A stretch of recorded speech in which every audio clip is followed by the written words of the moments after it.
Tu és Petrus, et super anque Petram edificabo ecclesia meam. Tu és Pedro, e sobre esta pedra eu edificarei a minha igreja. Reverendas irmãs, amados irmãos, podeis vos sentar.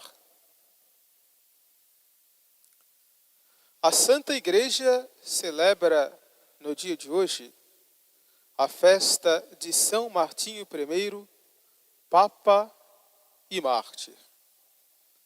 São Martinho I é um dos últimos pontífices que recebeu esta palma, esta coroa, esta graça, que é a graça do martírio. Graça especial pela qual o bom Deus concede a um cristão ser testemunha da fé em nosso Senhor Jesus Cristo.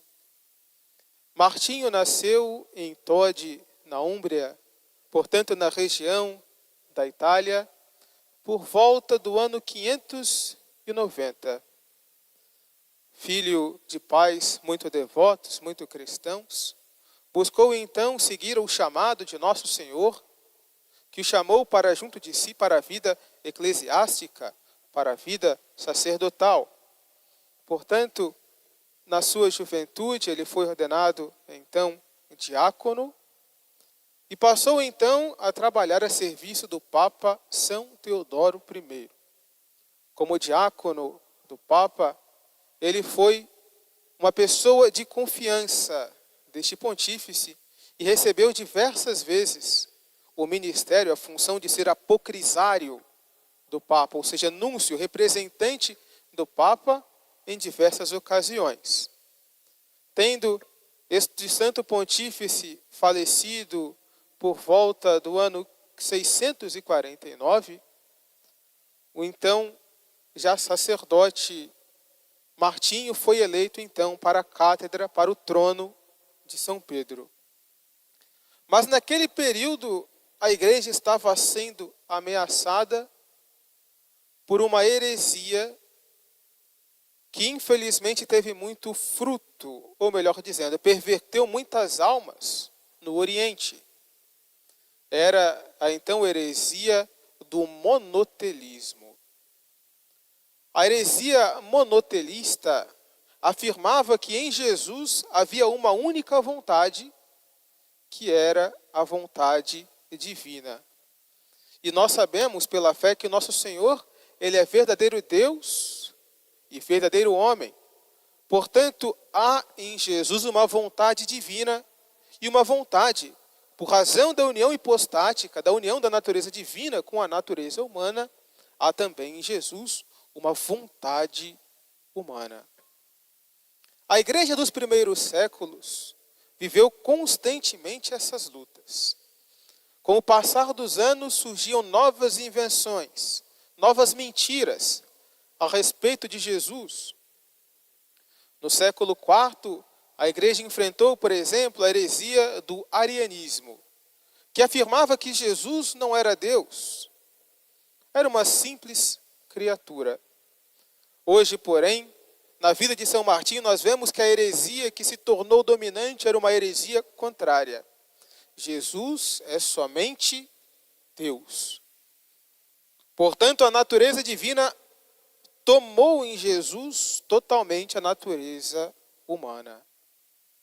Essa heresia foi defendida, então, pelos patriarcas do Oriente, sobretudo pelo patriarca de Constantinopla.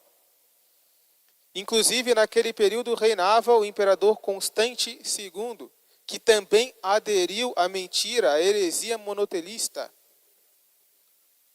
E, para responder a essa heresia, logo que o Papa foi eleito, já naquele mesmo ano de 649, ele convocou um concílio, Concílio de Latrão, onde os bispos se reuniram e definiram então solenemente a verdade a respeito da natureza de Jesus. Verdadeiro Deus e verdadeiro homem, há em Jesus uma vontade, portanto, divina e também uma vontade humana. Mas bastou que o Papa proclamasse essa verdade de modo solene, que o imperador então buscou persegui-lo de todos os modos possíveis.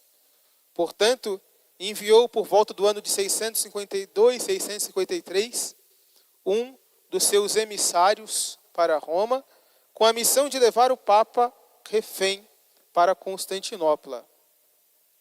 Esse homem, então, entrou dissimulado na igreja, junto dos fiéis, participou da Santa Missa, e no momento em que ele ia receber a Sagrada Comunhão, puxou um punhal, na intenção de matar o Papa. Mas aconteceu que naquele exato momento em que ele receberia a Sagrada Eucaristia, ele ficou então instantaneamente cego e não conseguiu realizar aquele seu plano sacrílego. Mas o mesmo imperador enviou também pouco depois um outro emissário que conseguiu então essa tarefa de prender o Papa e levá-lo para Constantinopla. Nessa cidade, o Papa foi então exposto a toda espécie de zombarias. Foi então julgado por um Senado que sequer aceitou ouvi-lo, sequer aceitou escutar a sua defesa. Foi então condenado e buscaram então forçar que o Papa assinasse uma declaração herética defendendo a heresia monotelista. O Papa se recusou. Por conta dessa sua recusa, ele foi então apresentado diante de uma igreja já totalmente tomada também pela heresia monotelista, e ele, que estava já doente, foi então zombado por todos os fiéis que estavam ali presentes. Mas ainda assim permaneceu firme na fé e não assinou o credo herético. Vendo o imperador Constante essa fortaleza do Papa, viu que nada poderia fazer contra ele e buscou então exilá-lo, mandar o Papa que ficasse numa ilha afastada no Quersoneso, portanto ali na região da Crimeia. Nesta ilha o Papa sofreu também inúmeros maltratos, fomes, privações, e morreu então 2 anos depois desse seu exílio, portanto, participando do sofrimento de Nosso Senhor em razão desse período prolongado de sofrimentos. Ou seja, esse exílio foi para o Santo Padre, então, um martírio. Mas a pergunta que todos nós devemos fazer ao analisar a vida de São Martinho é: o que é que ela traz para nós no dia de hoje?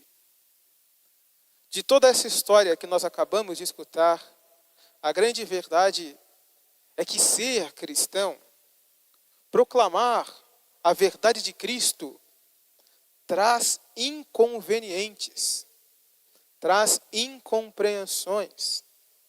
Muitas pessoas não nos compreendem, não aceitam a nossa fé e, sobretudo, rejeitam a firmeza com a qual nós devemos proclamar a fé. E nós devemos, então, estar dispostos a sofrer por amor de Jesus. Jesus, que tanto sofreu por nós, quer também que cada cristão participe dos seus sofrimentos. Quer também que cada cristão valorosamente, corajosamente, proclame a verdade da fé, custe o que custar. Custe isso a nossa fama, o nosso conforto, a nossa posição social. O cristão tem que proclamar a verdade de Cristo. Portanto, devemos também lançar para longe de nós todo respeito humano. O cristão não pode ter vergonha do fato de que está certo. Não podemos ter vergonha do fato de estarmos na religião revelada pelo próprio Deus.